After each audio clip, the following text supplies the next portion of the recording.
According to the heartfoundation.org, accessed on November 23, 2014, heart disease is the #1 cause of death for both men and women in the United States. In fact, more people die of heart disease than of AIDS and all cancers combined. Today, we would like to look deeper into this issue that claims about 1 million lives each year. With a combined knowledge of a biology major and 2 pre-med students, we are authorized to give this presentation.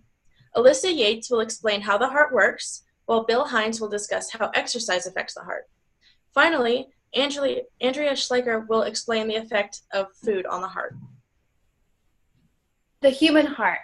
I'm sure many of you are familiar with the fact that the human heart is one of the most essential organs to the human body.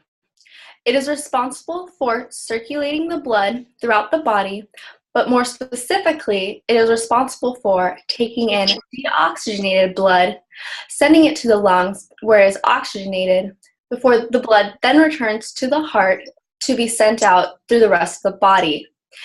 Doing so, it is delivering both nutrients and oxygen to the body's tissues. Now, when we are young, the human heart is about the size of one clenched fist. And as we grow, the heart nearly doubles in size and is equivalent to about 2 clenched fists.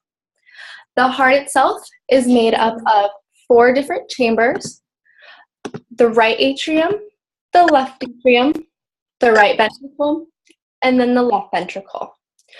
The 2 atria act as receiving chambers for the heart and have thinner, less muscular walls than the 2 ventricles. The ventricles, on the other hand, act to send blood out of the heart and have thicker, much more muscular walls than the atria. When blood first enters the heart, it does so through the right atrium, where it is then sent to the right ventricle, then on to the pulmonary artery, where it is sent to the lungs, where it is oxygenated. Once the blood is oxygenated, it then will re-enter the heart through the pulmonary veins into the left atrium. From the left atrium, it will then go to the left ventricle, onto the aorta, where it is then sent throughout the rest of the body.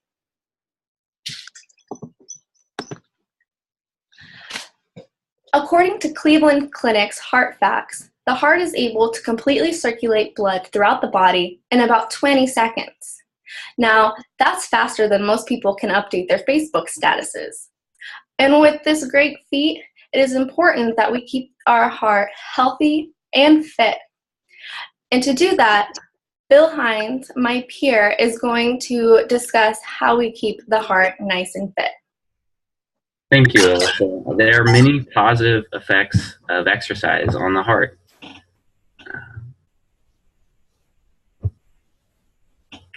However, during exercise, the heart actually has to work in overdrive, essentially, in order to transport oxygen to the tissues, which are using it very quickly to provide energy. However, aerobic exercise has actually been shown to reduce resting heart rate by anywhere from 5 to 25 beats per minute, according to Dr. Leonard Kravitz, a professor of exercise science at the University of New Mexico. A lower heart rate reduces the overall stress on the heart, which occurs with each and every contraction. And it may reduce the risk of heart disease and lead to an increased longevity, according to the 2008 edition of the Harvard Health Letter. Exercise also plays an important role in strengthening and maintaining the heart, which is a muscle. The increased strength of the heart increases the efficiency, which by allowing the heart to pump more blood per stroke. According to the Volume 4, Number 6 issue of the Journal of Continuing Education in Anesthesia, Critical Care, and Pain. This becomes particularly important with age, as the heart tends to become weaker without exercise with age, which can lead to heart disease. According to an article published on the NewYorkTimes.com, last updated June 17, 2013, people who maintain an active lifestyle have a 45% lower risk of developing heart disease than do sedentary people. Finally, in terms of the entire cardiovascular system, exercise has been shown to lower blood pressure and stimulate the creation of blood vessels. High blood pressure has been linked to many negative health consequences, among them an increased risk of coronary artery disease, heart failure, and stroke. Blood vessels are what carry blood throughout the body. An increased number of blood vessels allows the heart to operate more efficiently by increasing blood and oxygen transport. Now that we've gone over the health effects, let's turn to Andrea with the effects of food on the heart. Thanks, Bill.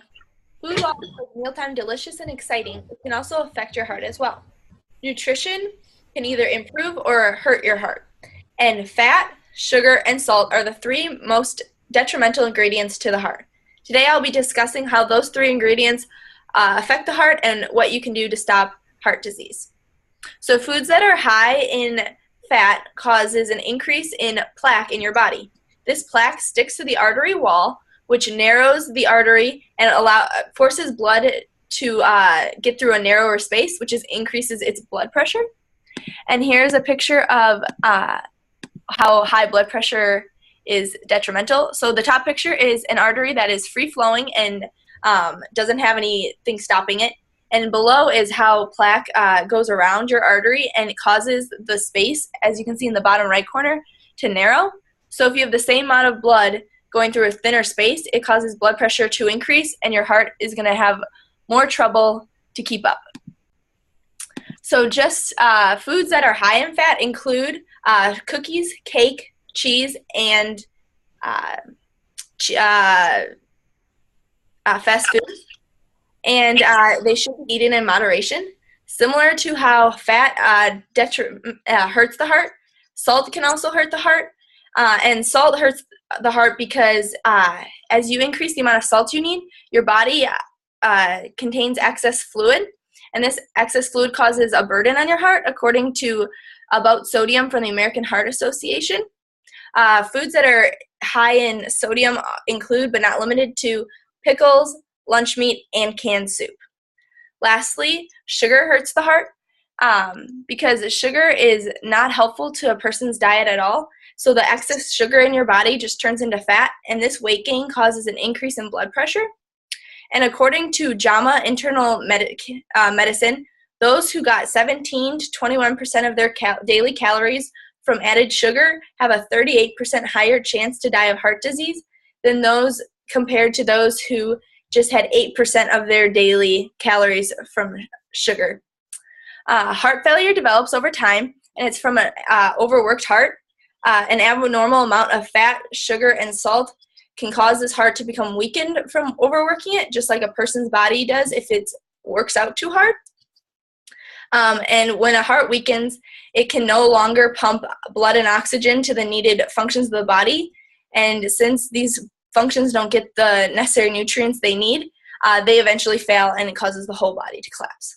Luckily, heart disease is very preventable with a simple diet change, like avoiding foods with the excess salt, fat, and sugar, as well as eating heart-healthy foods.